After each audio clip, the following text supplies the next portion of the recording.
I'm Joyce Woodworth. Welcome to the Spirit of Winona.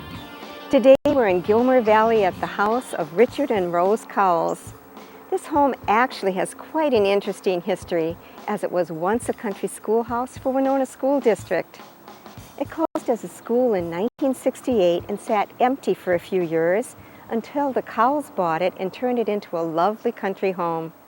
Today we'll meet with Rose as she takes us on a tour of her home, and we'll talk with a former student to find out what it was like when she knew it as a schoolhouse.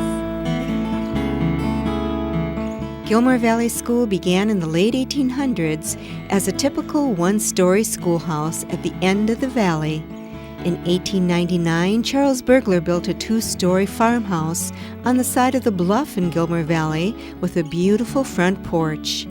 For 16 years, two families lived in the home. But the valley at that time was becoming more and more populated, and the small schoolhouse was becoming inadequate. So Winona School District purchased the Burglar home, unfortunately tore off the lovely porch, added a stairway on the side of the home, and made it the Gilmore Valley Schoolhouse until 1968.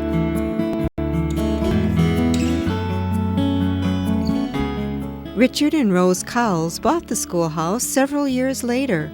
Rose tells us about purchase and the process of turning it back into a home.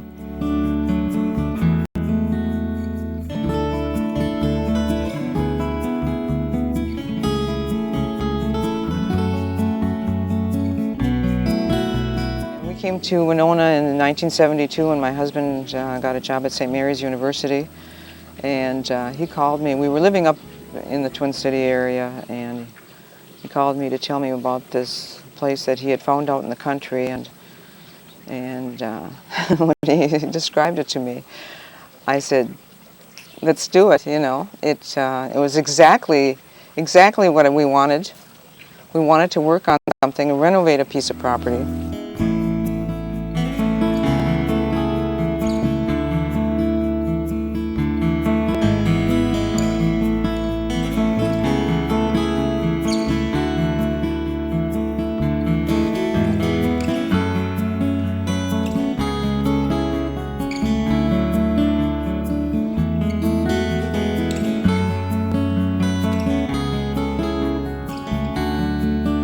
It's peaceful and quiet though, and now we have a heron that spits water in the back, so that's lovely. Rather peaceful. Listen to that. We put the ponds in, of course, and we have the gazebo up on the hill, so we can go up there and view the whole yard from up above. We're now sitting in the back of Rose Cowles' country home out here in Gilmore Valley. Hi, Rose. Hi, Joyce. Welcome to the Spirit of Winona. Thank you. My pleasure. Now, your house back here in Gilmore Valley is absolutely beautiful, especially your yard back here. This is so gorgeous. I don't imagine when you bought it back in 1972 it looked quite the same. No, not quite. There was a lot of debris sitting here because the school had been closed for about 6 years before we moved into it. It had been taken over by wildlife, bats and rats, all kinds of creatures, and they didn't like to give it up very easily. The school's back porch entrance was replaced by the Cowles. New footings were put in and a brick patio was laid out next to the new back porch. The Cowles used the picture from 1899 to rebuild the front porch. They hired a crew of carpenters, showed them the picture, and together they recreated the same look of the original porch, including the design in the corner eave and the stick and ball bric-a-brac at the edge of the roofline.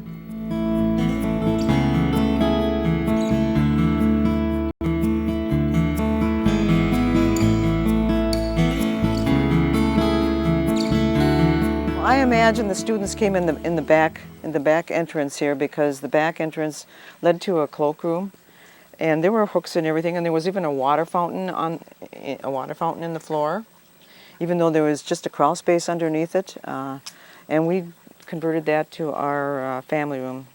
Put in the barn boards and exposed the chimney. There are two chimneys on the house. We exposed the chimney that was behind a plaster wall and connected a Franklin stove to to that chimney and built the brick hearth and the wall behind it. It's been very fulfilling. I'm interested in country furniture and country antiques, and so this was a dream come true, really. Well, I really like the style that you have in that room, Thank the you. country barnwood, and I think that was probably a real typical look in the 70s. Very typical, very typical. And we carried it through to the kitchen, too. We have barnboard cupboards in the kitchen, which Dick made also. Yeah. You like country and you Country have a and folk lot art. of collections of folk art. Let's talk about your interest in folk art. I'm like a magnet, you might say. I'll buy one or two of something, and all of a sudden, oh, maybe a few more would be nice, and a few more, and all of a sudden you've got a collection. I've got probably 200 dog items. I have a lot of pictures and other things that are dog related. And there are a lot of dog things that are out there to buy. You kind of run out of space for things after a while, and so then you open up an antique shop. Well, I know you're part of an antique Yes, shop. You yes, run an yep. antique shop, so you're sort of an antique expert. Right. Okay, I'm hoping that perhaps we can learn something about your antique knowledge. How about if we go inside and we take a Sure. look at some of your interesting collections Okay. in there? Let's go. Okay. We passed through Rose's barnwood family room into a delightful country living room filled with Rose's antiques and her folk art. The room is divided into a sitting area and a dining area.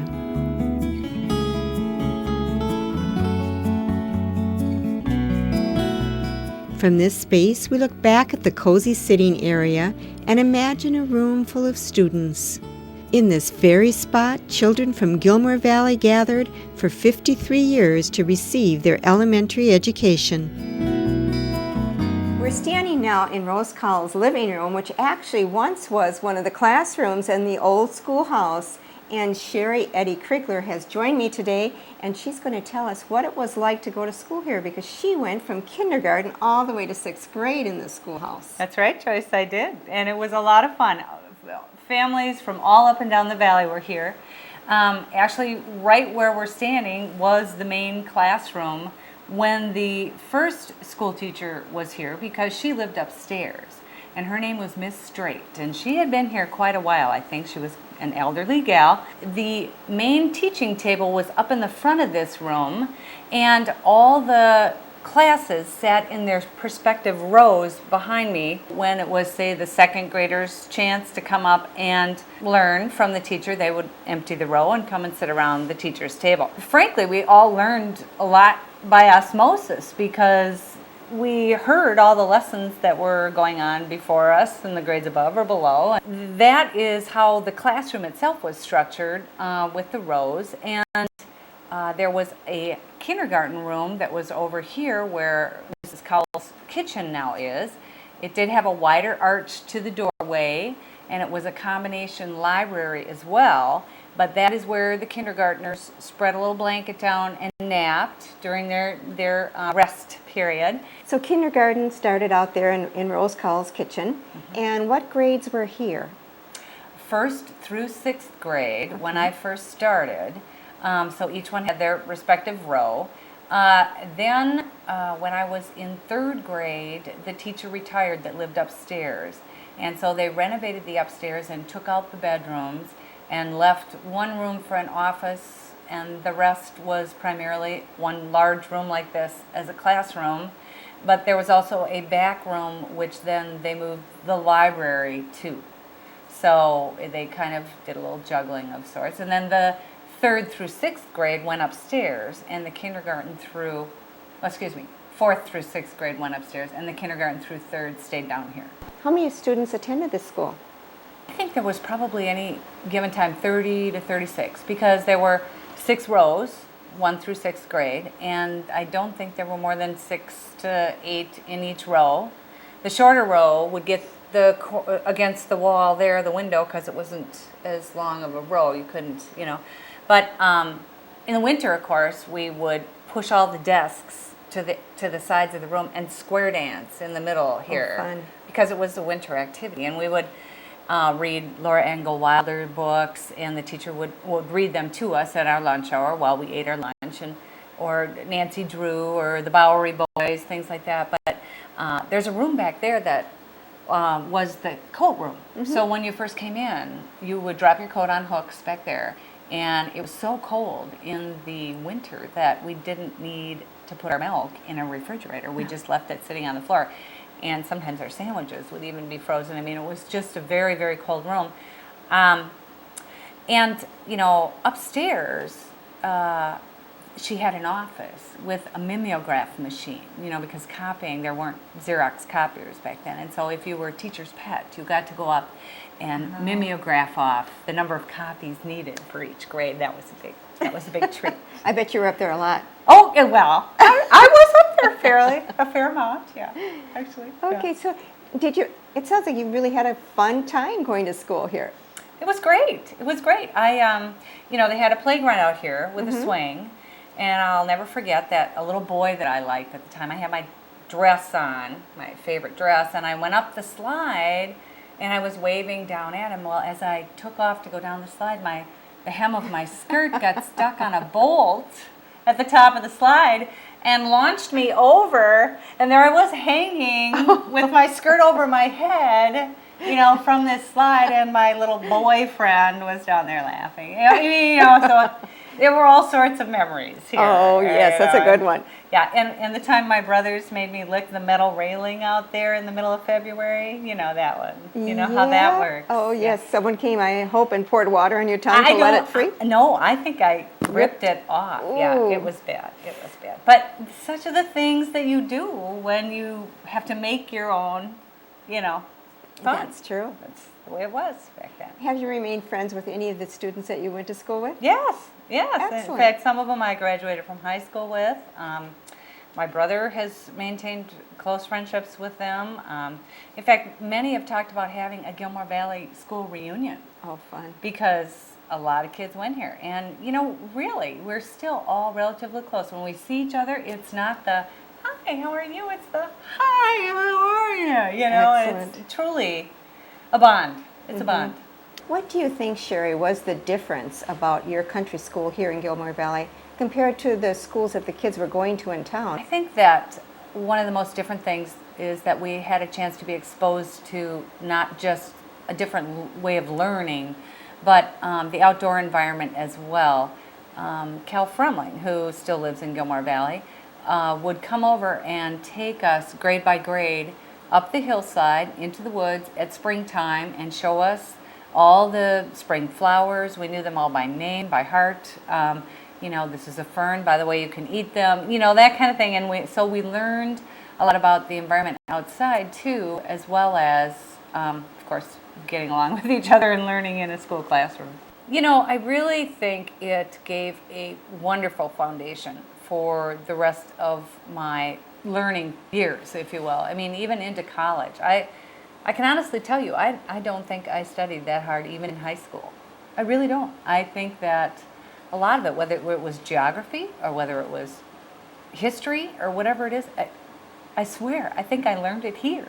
And it just all floods back to you. I mean, and I think that the kids that grew up in this school environment, they have more of an appreciation for, maybe I'm generalizing, but for outdoors, for getting along. It didn't matter if you lived on a farm or you lived in the country. You were all the same. You were in the same school environment. You were there to learn. It, at that time, was something that was expected. You know, you just came to school and you were polite and you knew your manners, and if you didn't, you got disciplined for it. And it was something we, I think, established early on. Okay. Well, excellent. Thank you for sharing all those stories with us, Sherry. Yes, you're welcome. Okay, from the cloakroom now, we stepped into the living room, this beautiful country living room full of wonderful antiques. Rose, this is gorgeous, and I know this used to be the main classroom. This was the main classroom. Uh-huh. How did it look when you bought it in 72? When we bought it, it had tile ceilings and tile on the floor and iron poles where we now have barn beams. We were fortunate to get these from a farm in Rolling Stone. And then we had to tear up the tile on the floor. We tore down the ceiling. I also stripped all the woodwork in here. I put shutters in because I'm not much of a curtain person. And then we sanded the floors. And Rose, of course, you filled it with your wonderful, wonderful antiques. And I'm hoping you'll kind of share some of the antiques and what they mean to us. Like, for instance, this table. I have never seen a table with something an iron piece like that. I've never seen another one like this. This came out of Cresco, Iowa, from an abstract office. It's made out of butternut, and it has an iron base, a tripoded iron base, and I think the date on there is October 27, 1874. And the whole table was like a Lazy Susan. The table would turn, and this was permanent. And of course, this could be adjusted back and forth. And there's also a hole here, which would have been a place to put a light source, like they would have had a kerosene lamp there for lighting it. It's been our dining room table ever since. So Great idea. yeah. What about this piece back here? This looks like a real antique. Yes, real that old is very piece. old. That is a blanket chest, a 6-board blanket chest with green paint. That is Right called a penny rug, and that's kind of a folk, that for sure is a piece of folk art. They would use coins as templates to cut out these tongue-like pieces of fabric and then do a blanket stitch around them, and some of them are very elaborate. Rose, what makes this piece so valuable? The original height of the legs. It's got the original surface, original paint that hasn't been touched up. How do you know the age of this piece? Well, by the construction of it, it has square nails, which were 19th century instead of 20th century. It's dovetailed, and it's 6-board. It's a 6-board chest. This is one board, pretty big trees. And this is one board, instead of laminated. Oh, I see. Okay. Yeah. And What about this piece? Is this That piece is also painted. It doesn't look like it's painted. It looks like a wood finish, but it actually is paint. I think it's probably Scandinavian, just because of the cutouts on the side are Okay. rather What about intricate. now all your dog collections Oh, here? my Tell dog me about these little guys. Each one has its own personality. I love their faces. This one is really kind of interesting. These little wooden wheels. And it was 10 cents when it still has the price tag on it. Oh my gosh. Yeah. Rose, tell me about that interesting table over there by the window. Well, that is made out of spools. That's considered a piece of folk art. They've made very intricate pieces of furniture out of various sizes of spools, all the way from little thread spools to big loom weaving type spools. Rose, tell me what exactly folk art means. Folk art mainly was for the common person. Okay. It wasn't done by someone who went to a art school or was trained to be an artist. They were pieces that were handmade at home, very unique pieces, and would have a special meaning to the person who made them. Okay. Now you seem to especially identify with that. Why is that? I don't know. I guess because they're very interesting, they're unique, they're one of a kind. Now I notice especially you have quite a few samplers on your walls. And samplers. That would be folk art. Well, tell me what a sampler is. A sampler normally was made by young girls. They're very intricate, and they usually had different stitches that they were learning to do. And they would do numbers and a verse, perhaps, and their name and the date. And here I was when I was in my 40s doing samplers. I have an appreciation for a young child doing it. They're beautiful. Yeah. Well, let's talk about this piece over here in this corner. This is a very interesting corner. You've Okay. got lots of interesting antiques there. This is one piece from my collection. I have several different pictures. I was in picture mode for a while. This is made by Roseville. It's true country, isn't it? It's true country, you bet. Now it's on top of It's what on top. looks like, I think it's a dry sink. It's a isn't dry it? sink.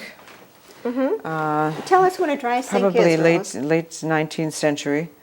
A dry sink, it was used for washing dishes. You had a bucket or a wash basin, a wash pan, dish pan that you would set in here. This has the painting that you were talking about. I actually took the top layer of paint off to get down to this original surface. Is a piece more valuable when it has the original paint on it? Yes. Okay. Definitely. Now, what about some of these interesting pictures? This is a beautiful That's a piece. really heavy one. That's a piece of Bennington. Oh, it even has a pottery. dog on the handle. It has a dog handle. It's chasing a deer, actually. What's the value of some of these pieces like this, for instance? A couple $100 probably. Rose, let's go into what used to be the kindergarten room Okay. and see your kitchen. Okay, let's go.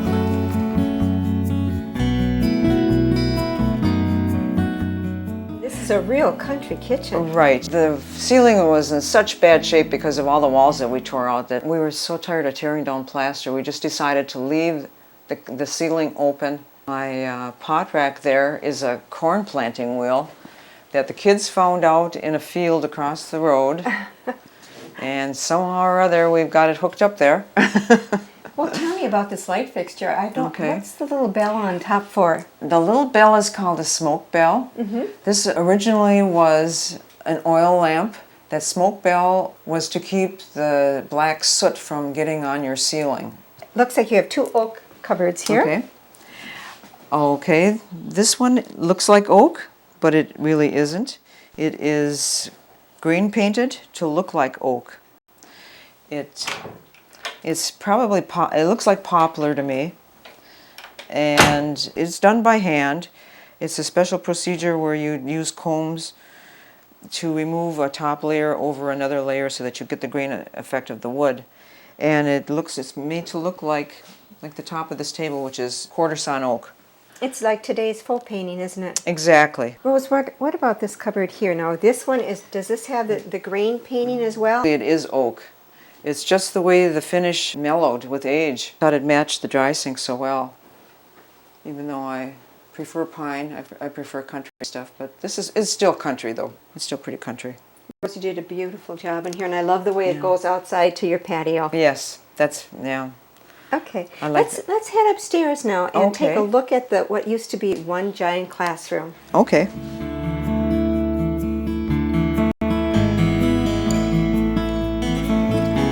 This first bedroom right at the top was an office and probably another bedroom for a practice teacher at some point.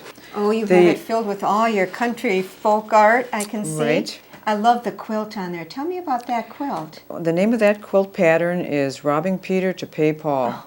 But you can see how you'll have white circles and blue circles. Now you have another spool. Another spool item over there, another little folk art piece. On the very top of that shelf is a popular print, the Lone Wolf it's called, but it's painted on bracket fungi. You use the materials that were available. And then I see you have another six-sided trunk here. a Yes, blanket another trunk. blanket chest, a blue one. Of all the painted furniture, I would say blue is probably the most popular color that people want.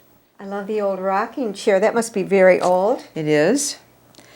And what about your bedraggled old teddy bears? They're pretty precious because somebody really loved them a lot and couldn't bear to throw them away. They are sweet. Well, let's look at what used to be the classroom. It looks like your master bedroom. It's very lovely. This is the master bedroom. It was part of the classroom upstairs. You're looking at a cherry four-poster bed, mid-1800s. Now I noticed you even carried your dog theme into your bedroom. I love Right. the old coat rack with the doggies on it. Is that an old one? I would say probably from the 1920s or so. Your whole house is full of folk art, isn't it? It sure is. One of Rose's most precious pieces of folk art is a lamp her father made out of moose antlers. The lamp sits on a dresser underneath an old painting of the famous Hinckley, Minnesota forest fire, which occurred September 1st, 1894, and destroyed the entire town of Hinckley, as well as 160,000 acres of forest. The room also has a log cabin quilt which covers an antique roped trundle bed. This room was part of the large upstairs classroom, and where Rose's hooked rug now hangs, there was a door leading to an outside stairway.